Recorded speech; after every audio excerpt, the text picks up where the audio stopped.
Bonjour, aujourd'hui cette vidéo sur l'erreur que font tous les hypersensibles d'être tellement dans le don et dans l'écoute des autres en fait qu'ils s'en perdent eux-mêmes et ils ne savent même plus qui ils sont. Bonjour, donc je suis Eliette Wittstein, je suis coach de vie, j'accompagne les personnes qui ont la maladie de la boulimie, hyperphagie, anorexie, tout ce qui est trouble du comportement alimentaire, à dire merci et au revoir à ces maladies. Donc aujourd'hui, je voulais vous parler en fait de ce phénomène qui est inclus en fait dans l'hypersensibilité, d'être tellement à l'écoute en fait de tout ce qui se passe chez les autres, en fait d'être tellement hyper connecté, hyper informé, on peut dire, en fait par tous les systèmes de sensibilité que l'on a.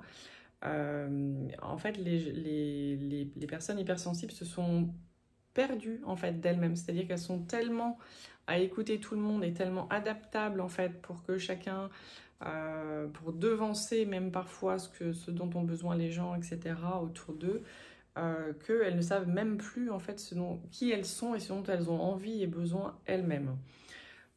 Et ça, c'est un vrai souci en fait chez les personnes boulimiques. Je vais utiliser ce terme général, le terme boulimique, parce que en fait, elles se sont tellement suradaptées à leur environnement, à essayer d'être la personne que les gens attendent, d'être la personne qu'elles imaginent que les gens attendent, qu'en fait, elles sont constamment en train de faire le caméléon pour être comme ça avec telle personne, mais elles ont senti que non, donc du coup, des fois, c'est marche arrière. Avec une autre personne, non, c'est plutôt ça qu'elles attendent. Enfin, et tout ça est dans l'imaginaire, d'accord? Tout ça est dans ce qu'elles ont perçu. Alors, c'est pas totalement imaginaire, parce que c'est ce qu'elles ont perçu de l'information en fait lancée par la personne en face. Et puis perçu de manière très subtile en fait, par exemple avec l'énervement, donc il faut être le plus calme possible. Le problème c'est quand il y a des gens en face en fait qui envoient des signaux qui peuvent être changeants, c'est-à-dire un jour c'est oui, un jour c'est non, ou même dans une heure ça change. Et là en fait la personne boulimique elle est complètement perdue parce que il n'y a rien de stable, en fait il n'y a rien sur lequel se raccrocher, elle ne peut pas être d'une manière avec telle personne cette personne elle-même change d'avis. Je ne sais pas si je suis très compréhensible là.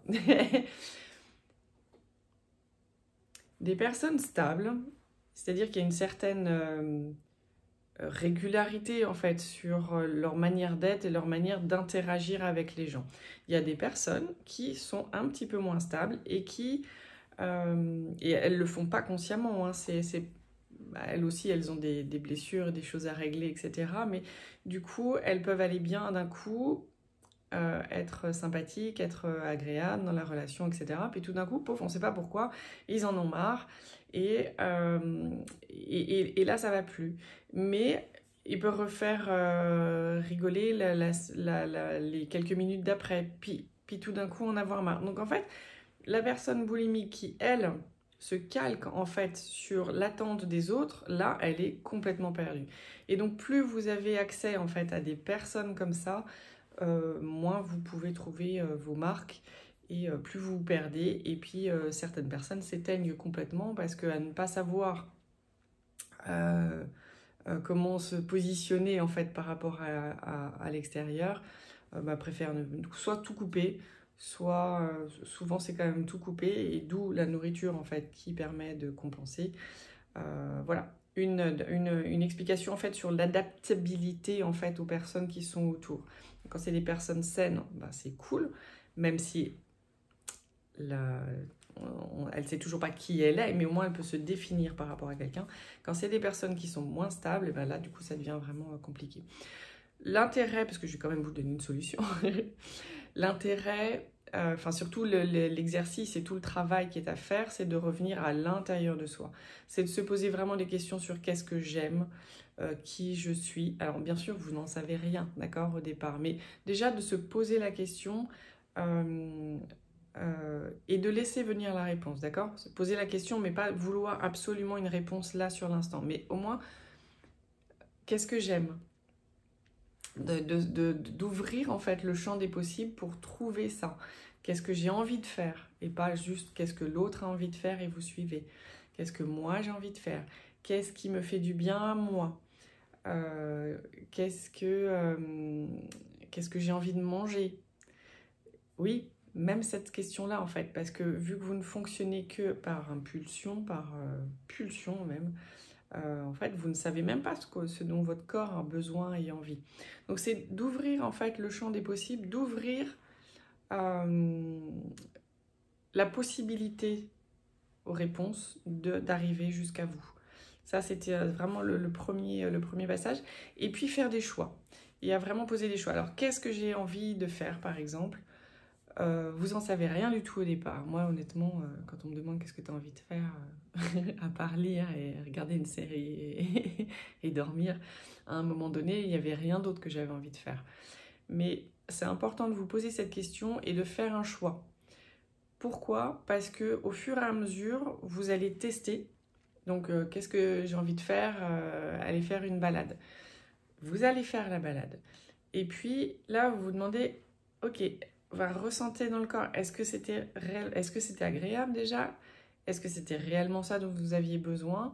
Et de réévaluer régulièrement, en fait, pour pouvoir vous entraîner à vous poser la question, à apporter une réponse et à réévaluer après pour voir s'il y a d'autres choses, en fait, dont vous auriez besoin. Mais les choix, ça peut être aussi bête que comment je m'habille aujourd'hui. Le nombre de fois où j'étais bloquée, je ne savais pas si je voulais un café, un thé, un chocolat chaud, et que je reste bloquée là-dessus. Voilà. Juste à un moment donné, il faut faire un choix. Après, le choix fait que vous vous êtes trompé ou c'était juste, mais au moins vous avez fait quelque chose et vous pouvez avancer avec ça. Au bout d'un moment, j'ai compris que le café, j'aimais pas. Donc j'ai arrêté de boire du café. Il y a des moments où un chocolat chaud, c'est trop lourd, j'en ai pas envie, du coup c'est un thé. Mais il y a des fois où j'ai vraiment envie de quelque chose de bien chaud, bien consistant, c'est un chocolat chaud. C'est un exemple tout bête, hein, mais c'est vraiment comment vous habituer petit à petit à faire vos propres choix et à sentir ce dont vous avez besoin, ce qui vous fait plaisir, ce qui vous fait envie, quitte à faire des listes de ce qui vous fait du bien. Et puis, qu'est-ce que je fais maintenant? Hop, vous avez la liste, vous pouvez la sortir et puis choisir ce qu'il y a dessus. Ça va vous muscler votre capacité à sentir ce dont vous avez besoin et à vous apporter ça. Et à poser des choix et du coup à revenir à l'intérieur de vous et non plus être complètement perdu, en fait, ballotté entre les désirs des uns et des autres. Ça paraît peut-être simple comme ça l'est vraiment pas en fait dans la réalité, surtout quand vous êtes en famille, donc avec tout le monde qui dit son opinion, ses envies, etc. Et que vous avez une grosse tendance à faire passer tout le monde avant vous. Et puis ça vous arrange bien parce que de toute façon vous ne savez pas ce que vous voulez. Donc en fait c'est comme un cercle vicieux en fait, vu que vous ne savez pas ce que vous voulez. Vous suivez les autres et là après vous pouvez être en colère ou frustré, etc. Et donc continuer en fait ce cercle vicieux de non, je suis malheureuse, etc. Parce que ce qu'on a fait là c'était pas top, ça me convenait pas. Oui, mais vous n'avez pas posé votre choix. Donc c'est ça vraiment, reprendre en fait son pouvoir, mais ça se travaille. C'est quelque chose qui se développe, c'est pas inné, ou vous l'avez perdu, ou je sais pas. En tout cas, ça se retravaille, ça peut se remettre en route. Ça demande juste un petit peu de régularité et de vraiment se poser et de se demander ce qu'on veut. Et on s'en fout, vous prenez une décision, vous pouvez vous tromper, mais au moins comme ça, vous pouvez calibrer. Vous vous trompez, non, donc ça, je choisirai plus ou pas à ce moment-là. Et hop, il faut recalibrer sur qu'est-ce qui convient le mieux. Voilà, ça c'est vraiment une manière de reprendre la main. C'est pas si simple que ça, donc je vous souhaite très bon courage. Et du coup, si vous voulez être accompagné là-dessus, vous pouvez cliquer en fait sur le lien Calendly pour prendre rendez-vous avec moi. On fait un rendez-vous découverte.